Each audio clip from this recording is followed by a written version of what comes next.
at 6:06 p.m. Let the record show that a quorum of board members is present, that this meeting has been duly called, and that notice of the meeting has been posted in accordance with Texas Open Meetings Act, Texas Government Code, Chapter 551. All board members are present.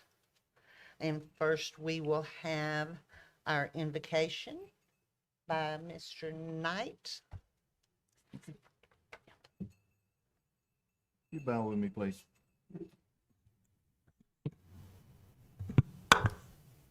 Father, we just give you this thanks and for this opportunity that we're able to get together like this, Father, and meet, and also just honor our staff, our children, Father, everyone that's associated with our school district, our town. You blessed us richly with everything. Just be with us as decisions are made, and just everything you do for us, Lord Jesus, amen. Amen. Okay, next we will have our pledges of allegiance. Is our pledge leader here?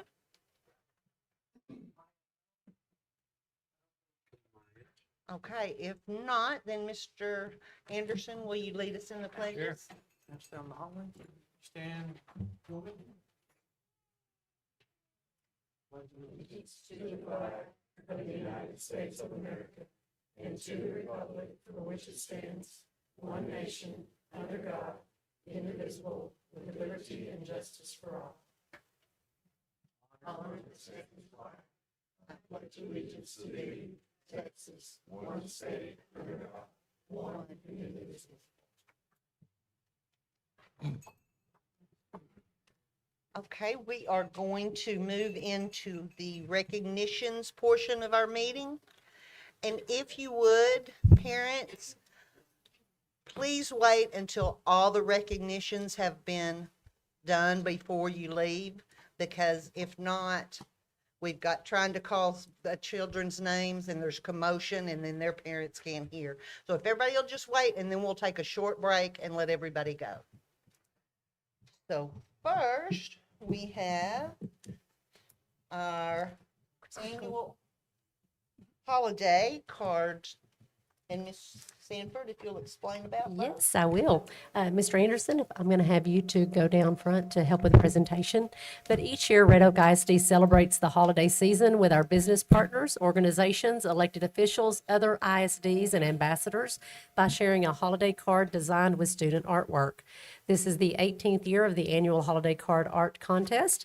Red Oak Middle School and Dr. Joy Shaw Middle School submitted entries this year from their students, and the school board chose the top entries to be included on the district card. The students were given cards to share with their families, a school board certificate, a gift card from the Education Foundation for the winner. So if you'll please come up when I call your name. From Red Oak Middle School, our finalists are Sydney Bosley. From Shaw Middle School, Bryson Edison. Come on up if you're here. From Red Oak Middle School, Mason Ellis.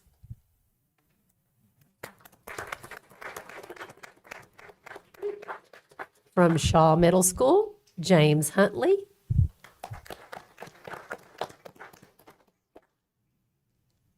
And from Red Oak Middle School, Noctran. Noctran.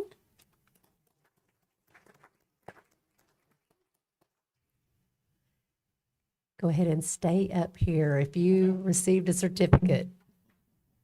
Stay up here. And the winner for the 2025 Holiday Card Art Contest is Chrislyn McFadden from Dr. Joy Shaw Middle School.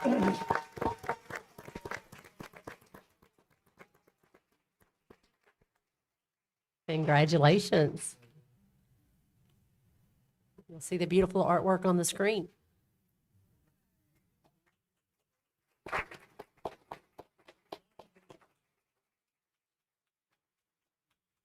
Oh, that must be the other one, John.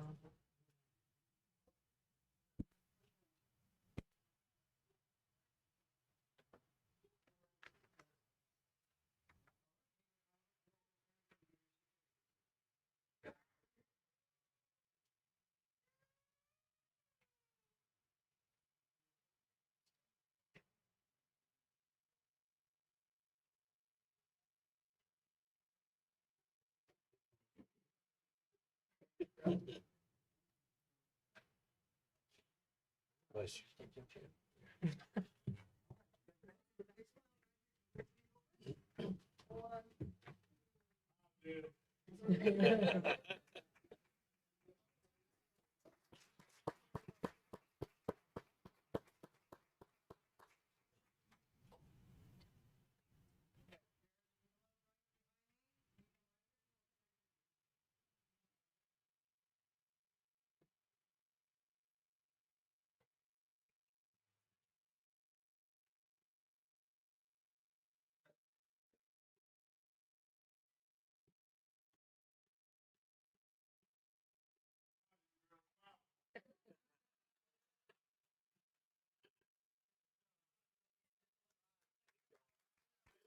Great job. Bowling.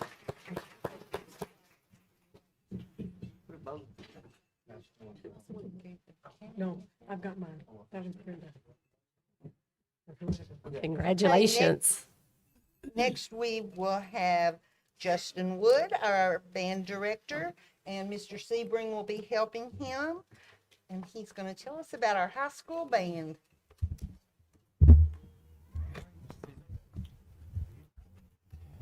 All right, thank you everyone for having us out today. We're very excited to present these wonderful musicians. All of these musicians coming out made the all-region band a few weeks ago, which is a really rigorous process. Just to quickly sum it up, they start at the end of July. They work crazy amount of time while doing marching band, practicing their instrument for a very difficult, like huge chair test. We had 2 kids make orchestra. We'll show those up here.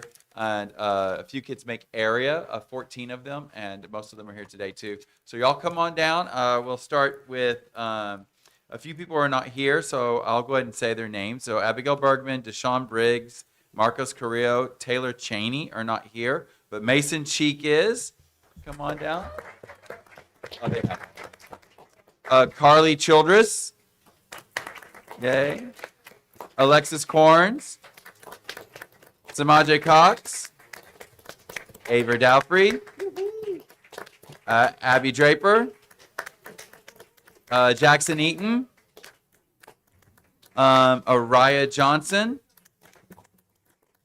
Harrison Jones, Mikkel Kincaid, Amanda Lee, Austin Marshall, Peyton Morris, Austin Oliver, Romeo Reyes, Vivian Ripple, Marco Sabordo, Josue Silguero, Lelia Sanchez, Emmanuel Shabalho, Jackson Smith, Gabby Torres, Saxton Tyler, and Avery Wood.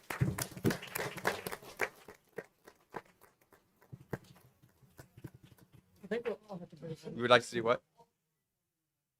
Yes. So while they're switching around a little bit, we did have a few. Well, they're probably pretty much already done. So anyway, very proud of them. Y'all good? Find a picture hole.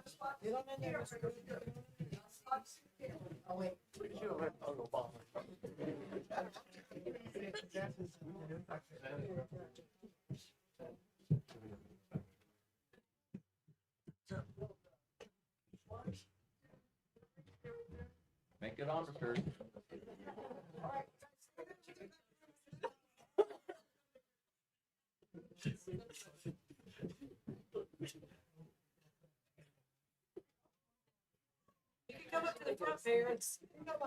Y'all don't be shy. Your kids aren't.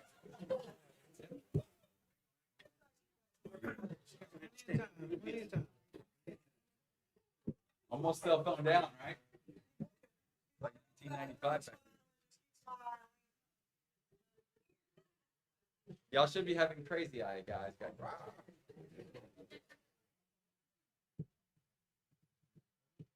All right. Another round of applause. We're going to come this way, band students. Start going that way. Very excited. Thank you, everyone, for having us.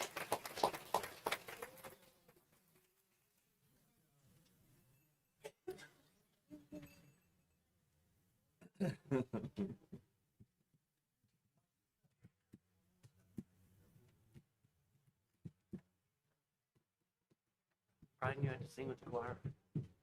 You have to sing with the people. Okay, next we have Kathy Arrington, our choir director, and Miss Knight will be helping her. I don't know. I'm just gonna have to grow, I think. Hello, I'm Cassie Arrington. This is Reagan Potter. We're the Red Oak High School choir team, and we have some of our high achieving students here. These are all students that qualified for an all-region choir of some sort. So we had several rounds of auditions, and so we had a couple of them make it. We have one that's still in the running for the 4th round. Some of them made it to the 3rd round, and then others to the 1st and 2nd round. So we're proud of all of them. So first, I'm going to read off our 9th and 10th grade honor choir members. We have Adeline Johnson, Henry Mastrovich, Layla McCampbell, and Angel Ramirez. And then our all-district choir members, we have Nicole Agpati, Ben Gonzalez, Sydney Huntley, Ryan Miller, and Eden Smith. Obviously, they couldn't all be here tonight, unfortunately. And then our all-region choir members are Mario Amaton and D.I.R. Carter. And both of them qualified for the 3rd round, and Miss Carter is still in the running for the final round of all-state choir auditions, so we wish her the best as she auditions in January.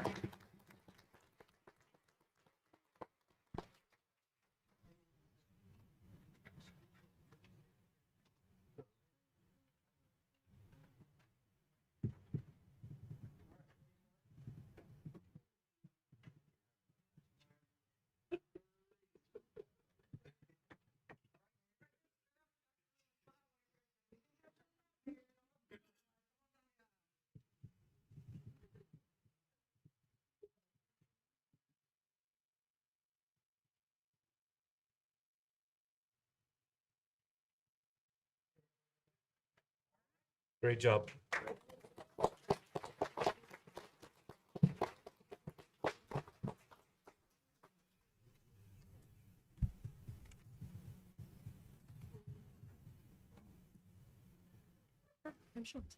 Hello, my name is Ashley Pope. I'm the director for the Hawkettes. And last month, the varsity Hawkettes competed at the Texas Dance Educator Association Fall Field Assessment for the very first time, where they earned Division I ratings across the board, so from all 3 judges. And our girls are making history not only because they received Division I's on their very first try, but also because these TDA competitions are paving the way for drill team to be recognized as a UIL activity. Yeah, so here tonight, representing our varsity team, we have our dance officers, Trinity Anderson, Lily Dosher, Olivia DeVideo, Charlie Luna, and Kaylee McLeod.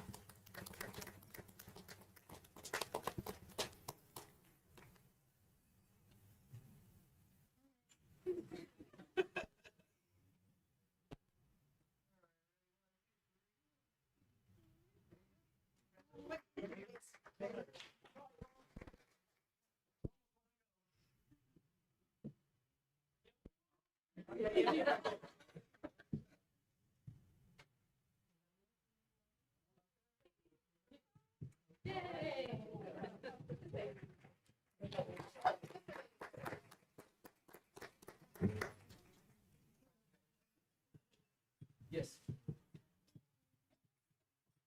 Next, we have Mr. Jericho Thomas, our theater director, and Mr. Donnie Lutrick will be helping him.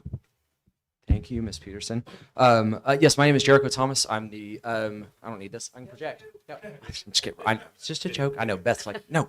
My name is Jericho Thomas. I have the honor and pleasure of being the director of Red Oak Hawk Theater alongside Jeffrey Franks, our technical director. Please give it up for Mr. Franks. So our first recognitions, we're going to recognize the company of Pride and Prejudice, which was our varsity fall play, made history for Red Oak High School. We were selected, we were one of 6 schools in the state of Texas to perform on the main stage at the Texas Thespian State Festival. This was a first in school history, so give it up for the company. So alongside being a main stage performance selection, we also won some awards. We're going to have some representatives there to accept best props. This is Jasmine Morgan. Landon Stover is accepting best costumes. Tony Raynell Ivory is accepting best lighting. Landon Wilhite is accepting best makeup. And then Micah Broussard is getting, our best tech crew.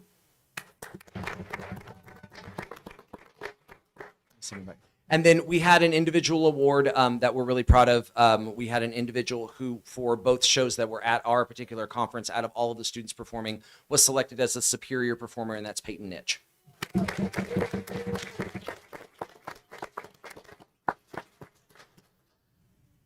All right, these are some of our representatives for the company Pride and Prejudice.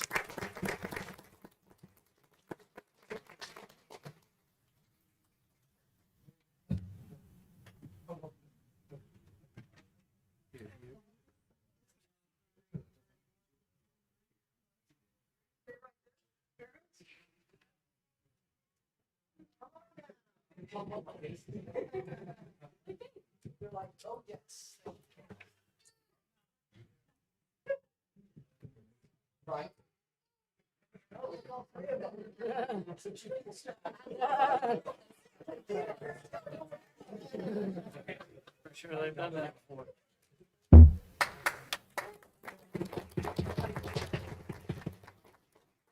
Also in our bag, before I announce our national qualifiers, I just want to give it up to Jeffrey Franks.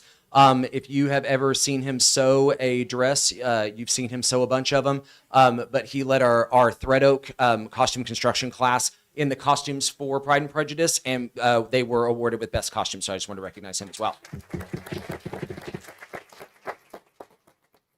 No, he will not alter your pants.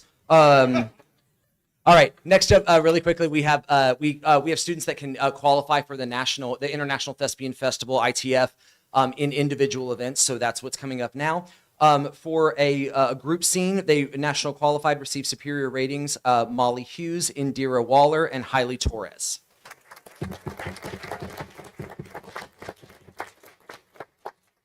I know this is out of order, y'all. But national qualifier in his contrasting monologues is Isaiah Wayne. A couple of our technicians that couldn't be here tonight are national qualifiers in lighting design. We have Aiden Todd. National qualifier in costume design is Pixie Reyna. And then national qualifier, taking a break from wonderful acting as Mrs. Bennett, for set design is Emily Rodriguez. And these are your International Thespian Festival Troop 7637. These are your national qualifiers.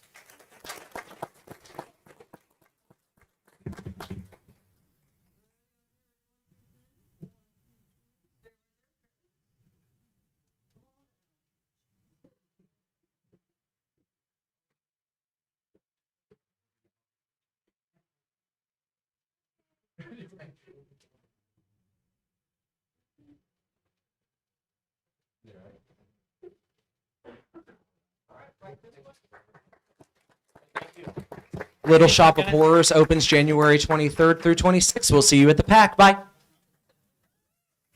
All right, next up.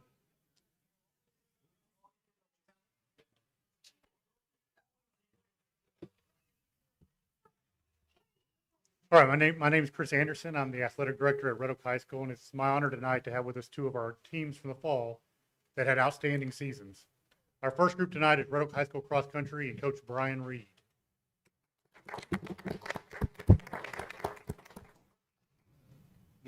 Thank y'all for having us tonight. Again, it is our honor to recognize our two young ladies here. Again, just a few things about cross country. Again, it's kind of different than other sports. There are individual accomplishments that go along with the team accomplishments. But this year we had two of our seniors who made it to the regional meet this year. They advanced out of a very, very competitive, tough district here in our area. Both top 10 finishers, and they went on to perform at the regionals. First up, we have Nicole Akpati. This is her second year to run cross country at the high school program. She finished 10th at the district meet with a new PR of a 1958, and she went on to qualify for regionals as a senior. So congratulations, Nicole.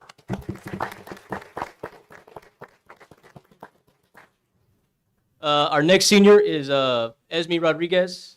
She just finished her 4th year running on the varsity. Over the course of 4 years, according to my math, she had 14 top 10 finishes. She qualified for regionals 4 times, her freshman through senior years. She had the senior year, she was top 10 in 6 of her 7 meets that she ran in. She finished 5th at the district meet and went on to qualify for the regional. She finished 39th out of 172 runners, and she also PR'd this year with the 1918 at the district meet. So congratulations to both these young ladies. Thank you.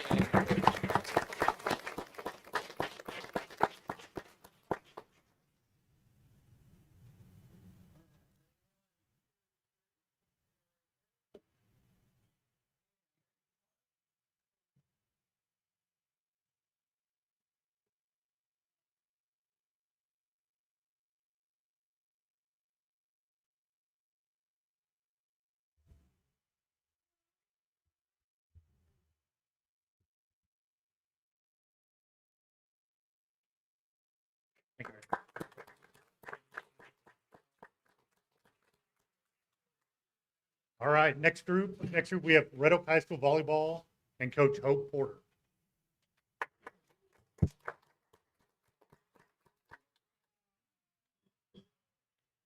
Okay, this year's team ended up 30-12 on the season, finished second in district. It's the first time in 5 years that we've had a 30-win season, so very proud of these girls and their accomplishments. They were a great group of girls collectively to work with. They work hard, so have nothing but high admiration for all of them. Hope to see some of them go off and play at the next level. So without further ado, first we have number 3, freshman Malia Ellis. Malia was first team all-district this year and academic all-district. Then we have number 4, Samantha Taylor, who was the utility player of the year for District 15 5A. She was also the team MVP this year. She did a little bit of everything for us, so it's going to be big shoes for somebody to fill. Next is Mariah Roberson. Mariah had an honorable mention all district accolades this year, stepped in when we needed her to at a point in the season and did a great job for us. Next is Jillian Guinea, senior. Jillian was a DS for us this year, and she was academic all district and second team all district. No, I'm sorry, honorable mention all district. I'm sorry, I missed that. Next is Simone Reddick, sophomore. She was co-blocker of the year this year for the district, and she was academic all district as well. Then is Destiny Alvarado, who was honorable mention all district this year. So if you see the accolades just keep coming. So that's a testament to how hard they worked this year. Next, we have Jaden Sheffield, who is a senior, who was first team all district as well as academic all district. And the last one standing over there is Alyssa Williams, who is a junior, who was also second team all district this year. Just real quick, we have 5 young ladies who could not make it this evening. Aaliyah Earls is on a cruise. Go figure. She was offensive player of the year and academic all district this year. Also not here is Carly Hughes, who is a senior, who was second team and academic all district. Alexia McGrew, who was also honorable mention all district, could not attend tonight. They had previous engagement, but this is your varsity 2025 team.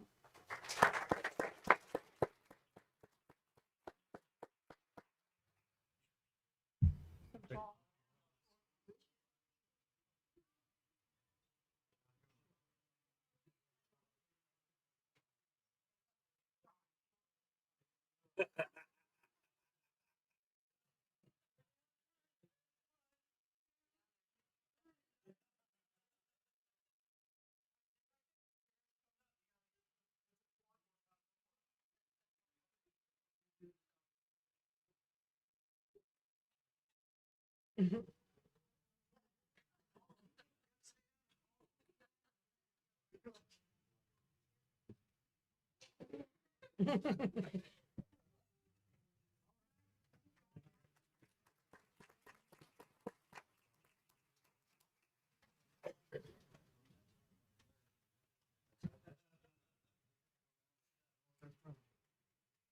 next we have Miss Jeter, and she will be giving out the FFA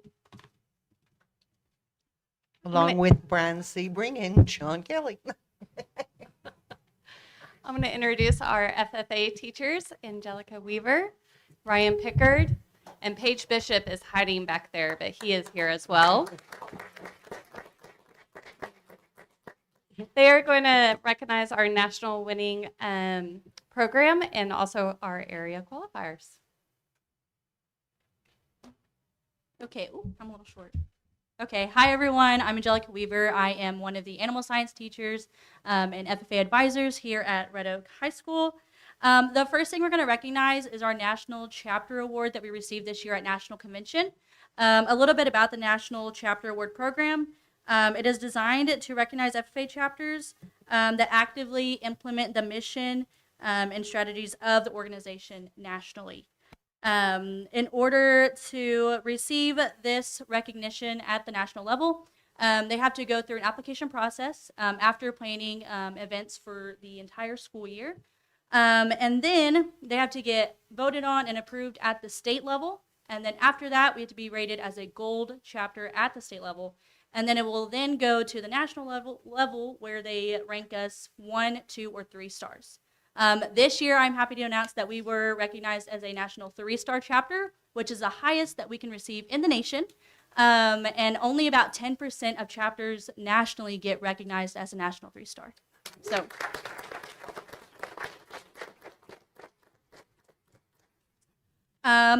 we will be recognizing our chapter officers. First up, we have Addison Kelly, our chapter secretary.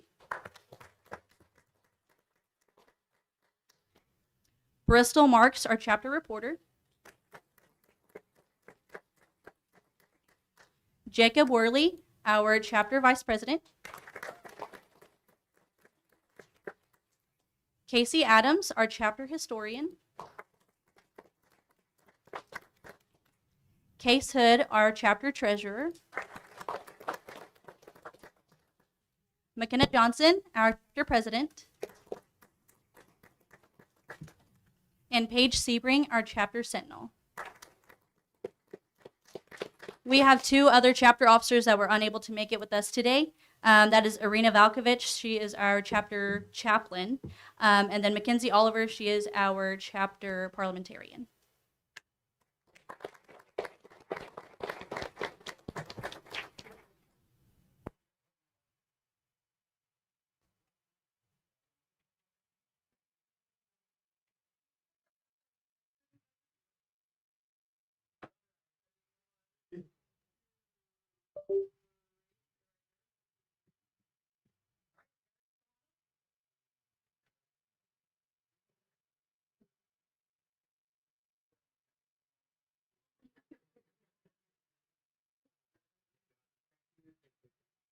They know the drill.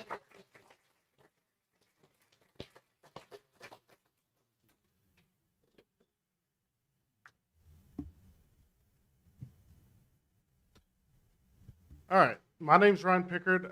This year I had the privilege of coaching 3 different LDE teams that all advanced to area this year. Our LDE teams are leadership development events.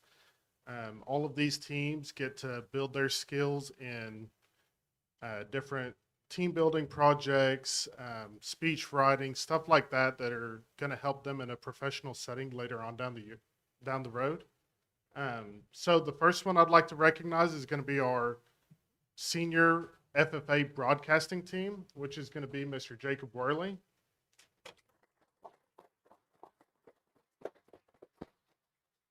Case Hood. And McKenna Johnson. Next is going to be our senior FFA quiz team, which is going to be Miss Casey Adams, Miss Kendall Adamczyk, and then our other two members who were not able to be here tonight is Miss Carly Hughes and Miss Irina Valkovich. And then our last team is going to be our Green Hand FFA broadcasting team. So the first one we've got, Green Hand quiz team. The first one, Miss Valerie Moreno.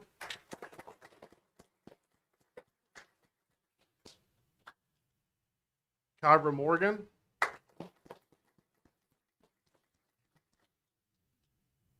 Daniel Swearingen. And last but not least, Olivia White.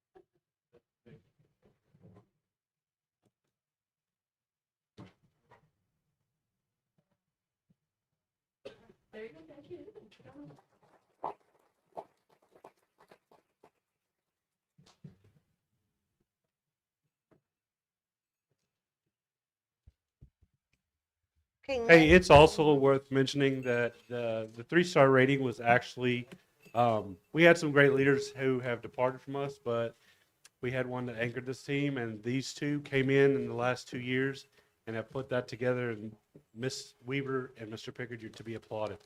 Mr. Bishop, good job.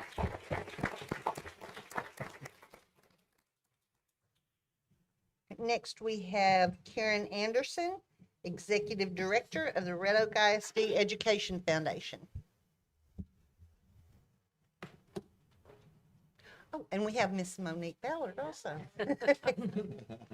Yes, joining me tonight is one of our directors, Miss Monique Ballard, and then, of course, our president, Donnie Lutrick, and Johnny Knight also sits on our board, if you want to come on down, Johnny.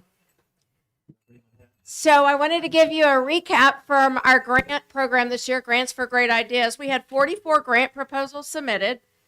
We awarded 30 proposals totaling $87,899.48. I was going to a recap of the campuses. Shields received 1, Shepman received 3, Eastridge was awarded 5, Riddick Elementary 3, Wooden 2, Joy Shaw Middle School 1, Red Oak Middle School 6, and Red Oak High School led the pack with 9 grants awarded. And since it's my 20th year with the foundation, I just had to put this out. To date, we have awarded 489 grants for a total of $1,349,603.97. If we could present this to the board, that'd be great. If y'all would come down for a picture.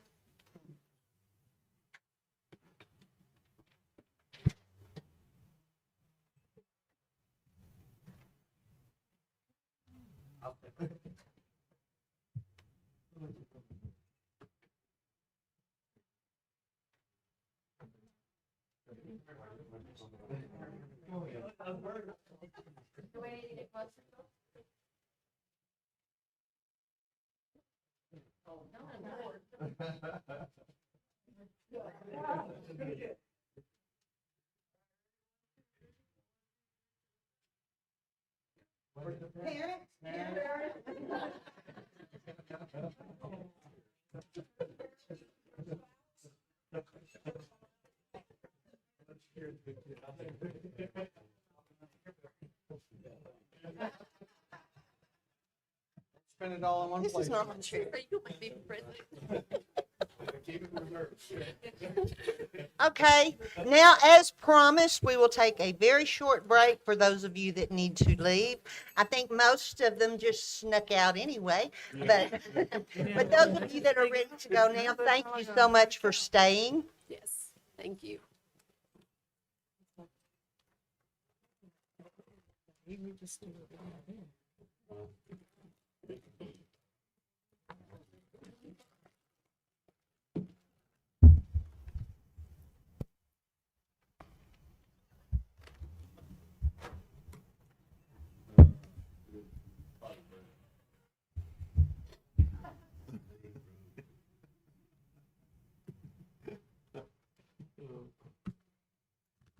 next we'll have our superintendent's report.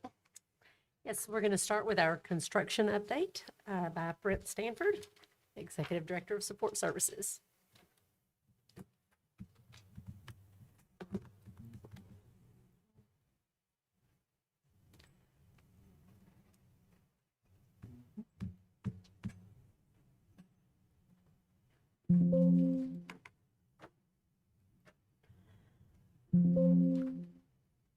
All right.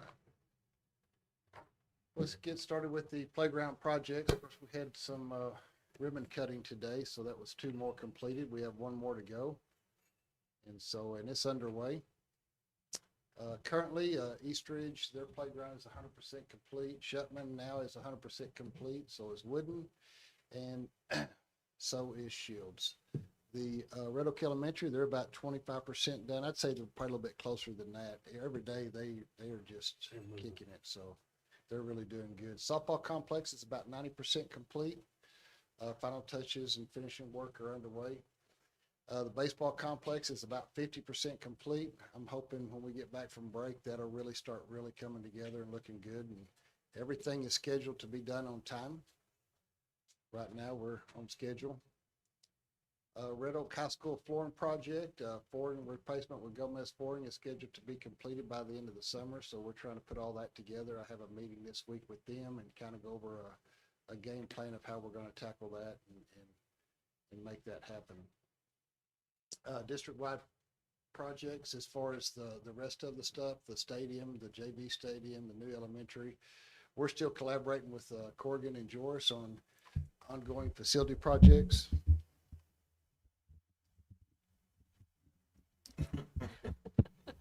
Y'all hear me? Yes. Our goal is to have everything completed by the fall of 2027. So we are going to be fast and furious over the next 18 months. Yeah.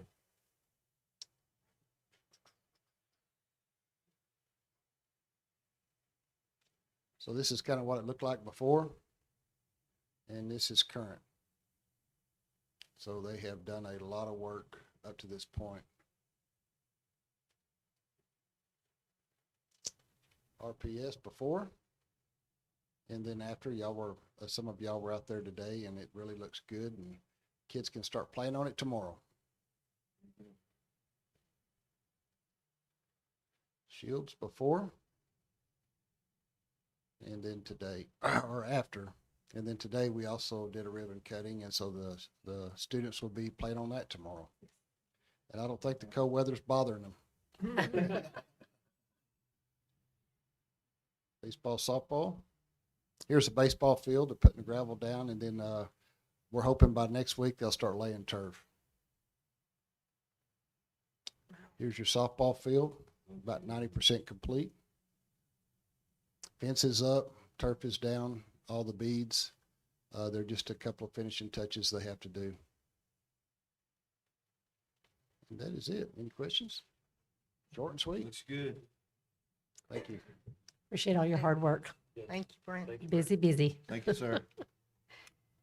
And now we're going to have our Chief of Secondary Schools, Israel Cordero, and our principal at Shaw Middle School, Lenoria Washington.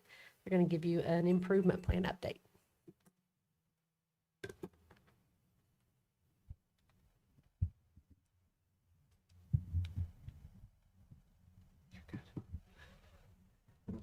Just a little shorter than Brent. Not too much shorter, but a little. So last month, y'all heard a presentation from Chris Thompson, ROMS. It was the local improvement plan. Some of you seem to like it, so Ms. Washington got busy right after that, and she's going to present her local improvement plan to you today. ROMS is required by the state to do a LIP because of their D. Shaw doesn't have a rating, but she has the same students that were at ROMS last year, so she's going to go ahead and follow suit. As of today, the Shaw administrators have done more than 220 walks, more than last year. So 220 more walks as of now than last year. So they have a real focus on instruction. After those walks, the teachers get immediate feedback. They go into the classroom, do a fundamental 5 walk. We talked about that at the last meeting. And the teachers will get immediate feedback on what was observed, a glow or a grow, well, one of each. What one thing they saw that they did well, one thing that the teacher could reflect on and improve on. They are capturing teacher trends through the T-test walkthroughs and the fundamental 5, giving the teachers feedback. They're also capturing trends of things that they see that the students are doing, not doing. Obviously, that comes back on how we could support the teacher, but they're capturing all of those trends, and they're doing stuff with the data there. They've been analyzing data since the very beginning of the school year, starting with the taper report from ROMS, and then every time we've had a CBA, they've been analyzing the data, and they've been, it's safe to say, digging deeper into data than probably they've ever dealt with. A lot of that is attributed to not just a campus effort, but a district-wide effort. Megan Corrins and her team have done a whole lot of work with Marilee Stone in supporting all of the campuses, and so we appreciate you for that work and your team. The lip that you're going to see today, you're going to see some vulnerability if you haven't read it already. In order for Shaw to move forward, or any campus to move forward, when they do these exercises, this one in particular based on the Effective Schools framework, they have to be honest. They have to sit down and have honest conversations about where they as a leadership team feel that they are, and then what they have to do better, versus we're doing really well at everything and we have little room for improvement. So, we just hope you take that into consideration, because we asked them to be extremely vulnerable, be very honest, tell us where you think you are as a team, and they were. And so then based on that, the 3 areas that they picked, they're working on that plan. And of course, they're working on their campus improvement plan as well. And then the last thing is there were 5 areas for them to look at, and Shaw picked 3 of the 5 that they felt that they needed to work on. I think 2 of the 3 are the same as ROM's. There was just one that's a little different. And without further ado, I'll give you the principal for Shaw. Thank you.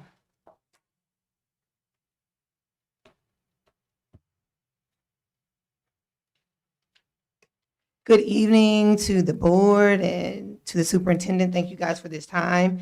I am presenting the Dr. Joyce Shaw Middle School Local Improvement Plan.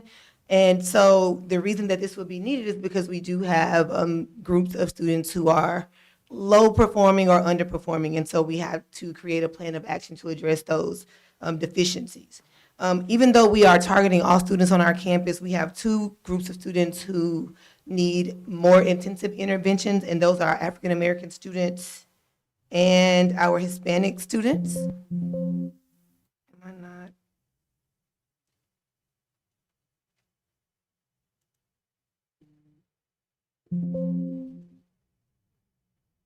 There we are.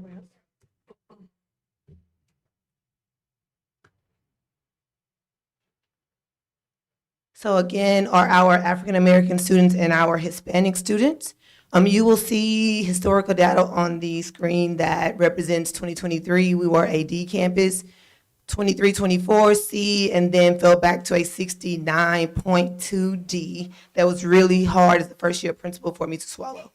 However, I do own the score, and no, it's not rated in the state for Shaw, but it is our score because those are half of our students, and I do own that. How are we servicing these students? We have implemented Power Hour. Power Hour is pretty much, to sum up, a double block math for students who did not meet on the STAR test, and so we are servicing them in math. Strategic scheduling of students through teacher placement and SOAR classes, student data portfolios that we are tracking, and student folders so that students are aware of their data and how they are progressing throughout the school year. Focused tutoring and interventions, Soaring After Sunset, which is our Thursday initiative to help students after school, great sheets and planners, and progress monitoring through all of these actions.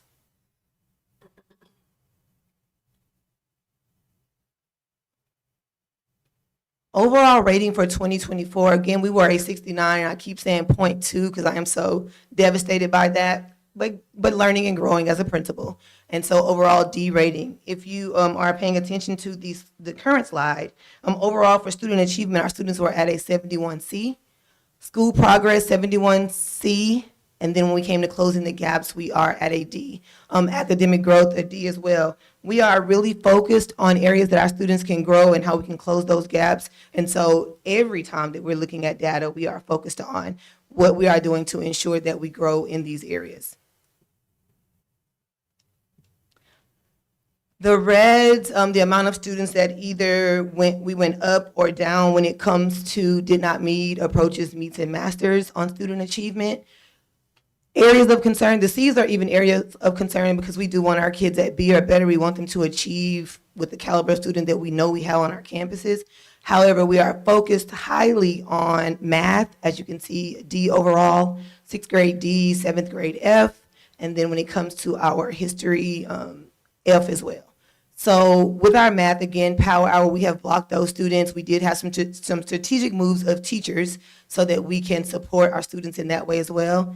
And so definitely focusing on growing our math population of students. Closing the gaps. Just to point out a positive, our English language students are earning 3 of the 4 points. So on track and learning English and doing a great job on representing our campuses. However, we do want to focus on student success where we only received 2 of the 16 points, and also growth status, like what growth are we showing last year compared to this year? And so focus areas for us to close those gaps.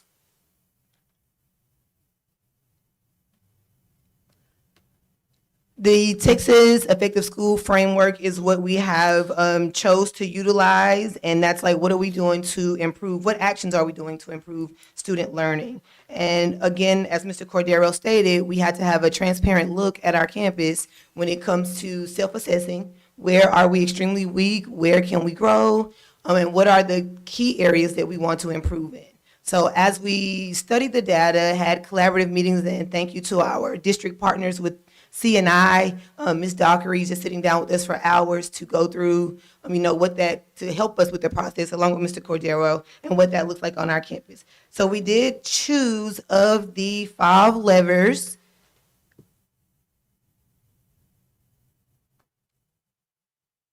Lever 5.2, building teacher capacity through observations and feedback cycles.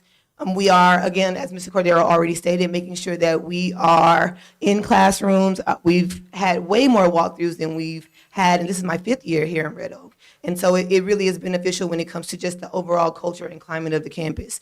And kids see us, students see us in the classrooms, teachers expect to see us, and so it's becoming just a real serious culture builder. We don't want any aha moments, but we are here to coach and to help our teachers grow. So building capacity through our observation and instant feedback. So giving the feedback and then going back into the classrooms to see if teachers are implementing these strategies, and then if not, going right back through that cycle so that we're all making sure that we're growing. Data-driven, lever 5.3, data-driven instruction. Teachers modifying instruction based on the analysis of our data, whether it's formal or informal, everything from bell ringers to CBAs. Are we utilizing that data to ensure that we are going back to hit TEKs that are missed by students and just driving our everyday instruction? Lever 3.1, explicit school-wide behavior expectations and culture routines. We are utilizing PBIS and Texas instructional leadership to train our staff and refine and implement behavior expectations on our campus. We are moving into a new building, and so we plan to hit that really hard coming back from January with increased expectations, and that's a conversation that I have been having with teachers, students, and sending out to parents as well. The expectation changes, and we're in a new building, and we just want to represent what that building looks like and what it stands for. And so not only do we want to, and you'll see later in our presentation, not only are we talking to students, we want to include the community around us so that we all have equal partnership in the success of our campus. Prioritize focused areas, essential action 5.2, building teacher capacity through observation and feedback. What are our action steps? So identifying the needs and supports of our teachers, of course, first thing. We've calendared a system for observation and classroom walks. And so administrators receive weekly the expectation for the walks that they should get accomplished. And I, as the principal, make sure that those are getting done. And when they are not, then we have conversations around why they are not and making sure that we make up that time in the weeks preceding. We have started to implement strategic or systematic professional development during departmental times that we have carved out for our teachers on campus. And so ensuring that not only that they don't necessarily have to always stay after school to receive some during the school day embedded PD, so that they are growing in that way. And we're not burning them out. We're trying to make sure that we're meeting their needs so they feel like they can meet the needs of our students. And again, the follow-up classroom visits that we are going back, once we've given you the feedback, we're coming back to see if you've implemented those things, and if not, then continuing the cycle and then making sure that we're addressing any deficiencies that we see. Essential Action 5.3, data-driven instruction through numerous data meetings, administrative, PLCs, iReady, and then we're implementing heavily going into the second semester Sirius, which we have done some research on and has proven to be really successful in the state of Texas when it comes to student success on STAR. And so we will be studying that data as well and using it as an instructional resource so that our students are ready for STAR when the testing time comes. And not only ready for STAR, but just being successful overall on the instruction that we're delivering every day. And Essential Action 3.1, again, explicit school-wide behavior expectations and cultural routines. Action steps, we're communicating and reinforcing the vision, mission, goals, and values. And so that's something that we communicate weekly, daily, aligning, I'll say, our own campus motto, soaring with purpose, achieving with pride, with the district mission, vision, and goals, making sure that our students own that we're hawks and that we soar, and that every single day we need to come with that mission. And so definitely reinforcing that daily. We are building partnerships, and we did start the grand opening of the building was a great way to start building some partnerships with the community when it comes to the mayors in the area and people who just want to come in and engage with our students. And so we plan to do some town halls so that they can get their questions answered, give us some advice or some even suggestions, because parents do have those as well. And they want to be heard, and we want them to be heard and feel like they're a major part of what we're doing at Shaw. We are reviewing safe and civil schools information for possible implementation so that we take our schools to the next level when it comes to overall behavior and culture. It is my goal to see Shaw with a culture of high expectations. And so my teachers are aware, students are aware, and parents are aware. And we're all on the same page, and we plan to hold them to that. So what are we monitoring to ensure all of these levers are being successful? We have coaching plans that we revisit weekly, things that we're expecting for teachers to do, and we're tracking that progress on those plans. Our walkthroughs that we've been really much better in this school year, so a huge difference from the years preceding. Our data meetings that we've already kind of talked about, creating action plans and kind of looking at that data each day and weekly. And not only are we looking at data, students also have data folders that they are reviewing as well. So they know for themselves how they've performed on assessments, what areas they need to work on, and they can communicate that with teachers and parents. And they are aware. A big part of growing them is, do they know where they are? Do they know where they need to go? And have they bought into what we're attempting to do for them? iReady data review, I received some more of that today, and so I really am thankful for the district people who are making sure that we have the resources that we need, the data that we need so that we can be successful. And again, Sirius, we're just getting some training with our reading department specific to increasing our Sirius usage, and we will get that going heavily for the second semester. Our 3.1, we're monitoring it through our daily climate. What does it feel like in our hallways? How do teachers feel? What is attendance like for our students? Big district initiative, the money for coming to school. We have kids who are pushing through that and really want to be at school. My daughter is one of them, refuses to miss school and doesn't want dentist appointments during school. And as a parent, I wholeheartedly support it and am scheduling around. And so a lot of our parents are really pushing their kids to be there because attendance matters. And so we want to keep emphasizing that. Failure reports, we do look at those every 3 weeks, and we make communication with parents based on what we can do to ensure that they're not failing at the end of the 6 weeks. And so being very intentional about how we proceed this year so that, again, we have a culture on our campus that says a culture of excellence. Thanks to Ms. Corns and the discipline dashboard, as well as the walkthrough dashboard for Fundamental 5. It's a really easy resource that we're able to just pull data from weekly so that administrators are aware of trends when it comes to discipline so that we implement things that can address the trends that we see that are not trending in the direction that we would want them to be. Raptor volunteers, something that we really want to work on as a campus. I feel like once we are in our building and we're on the side that's kind of conveniently located for our parents, we'll see an increase in those volunteers. But again, we do want the community to own, in partnership, our campus. Any questions?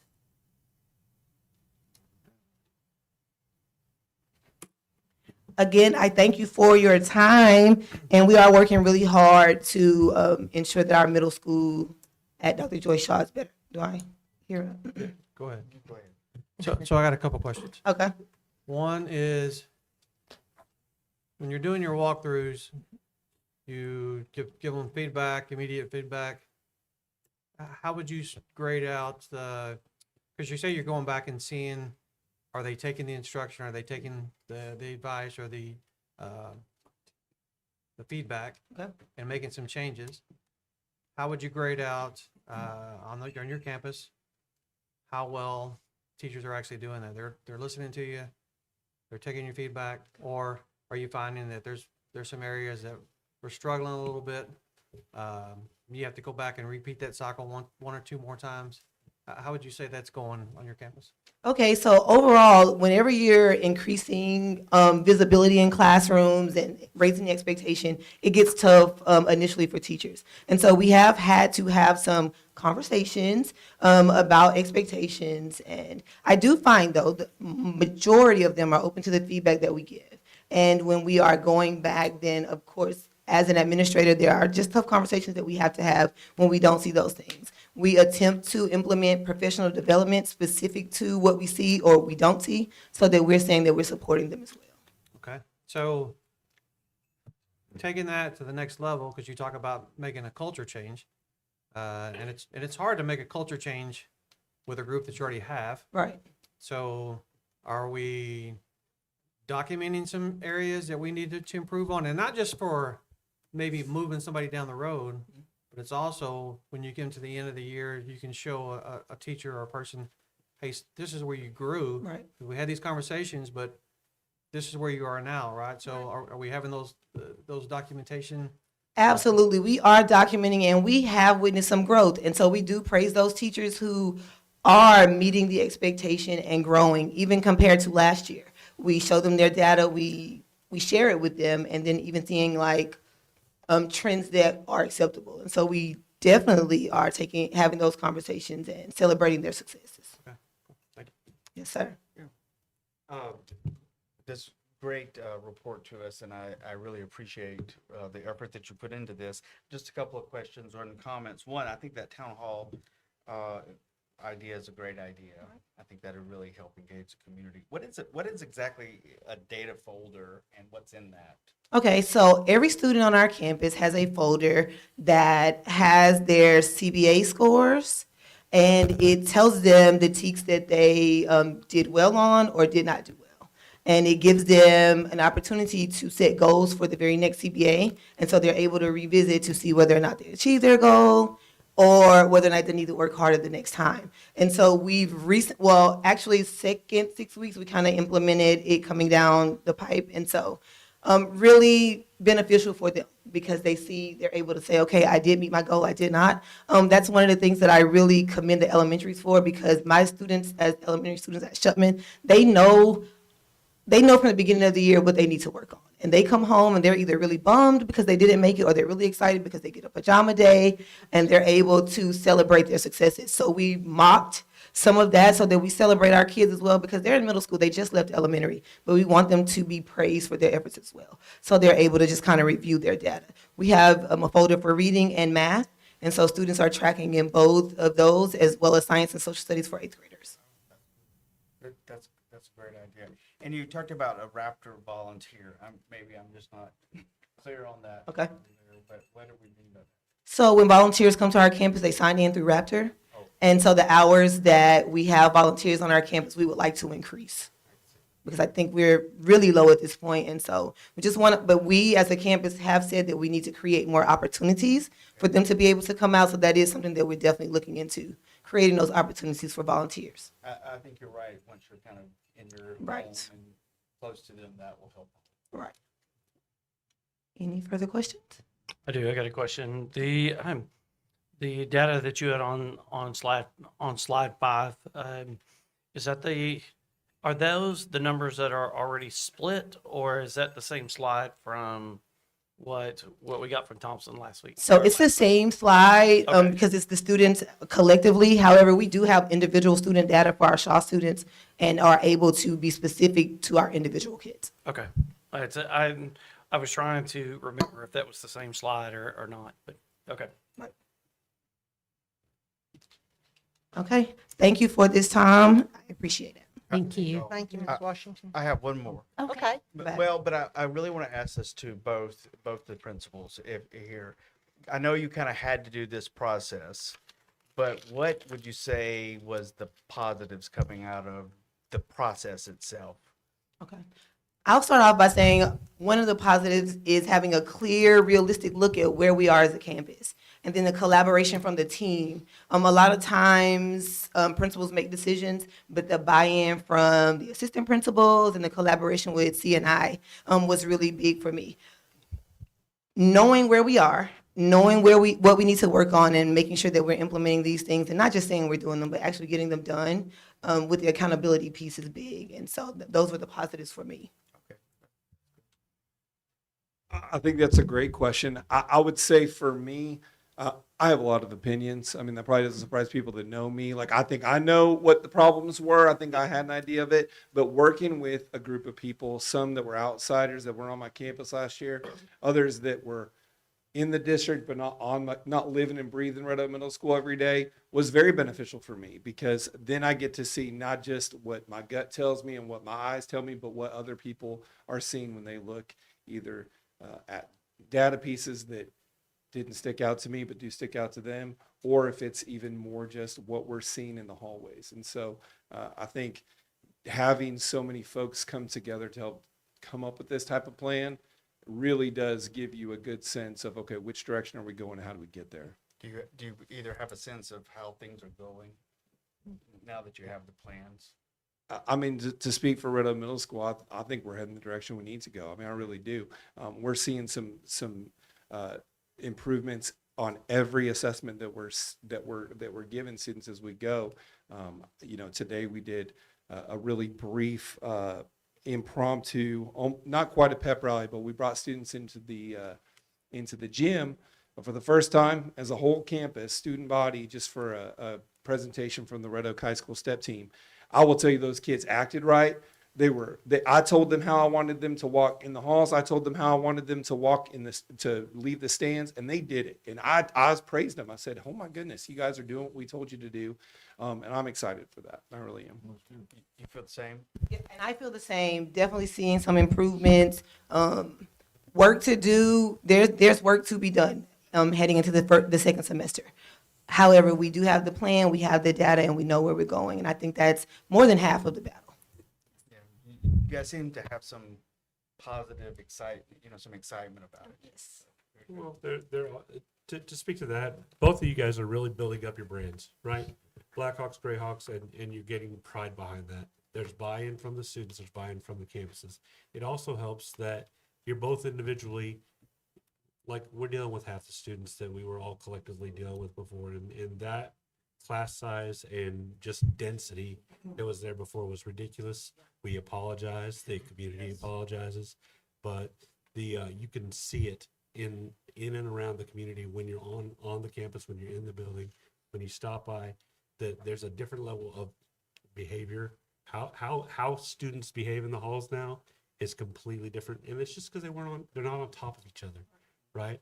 But I love to see you guys taking ownership of what our past failures are, and I love to see that you guys are aiming high, I feel like the trajectory is there, and I think that you guys put together two good plans that are going to help us get where we need to go. Thank you. Thank you. Thank you. Thank you. Thank y'all. Thank you.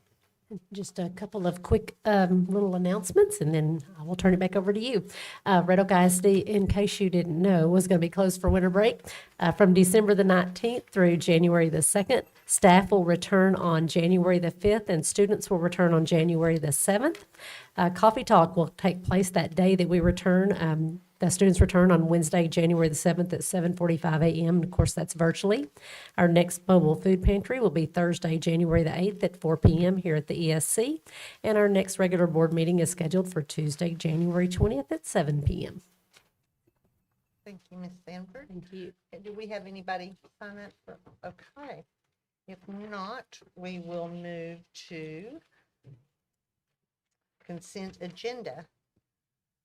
Do we have items that anybody would like to pull from consent agenda to talk about separately?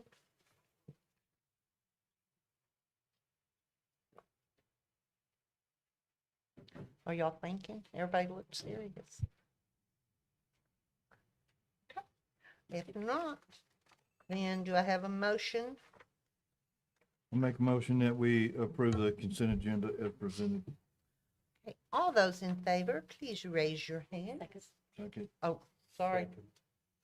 Okay, that's a, that's a motion by Mr. Knight and a second by Mr. Sebring. All those in favor, raise your hand. Opposed, same sign. Motion passes 7-0. And do we have anything else before closed session? Okay, if not, the time is 7:14 and we will go into closed session.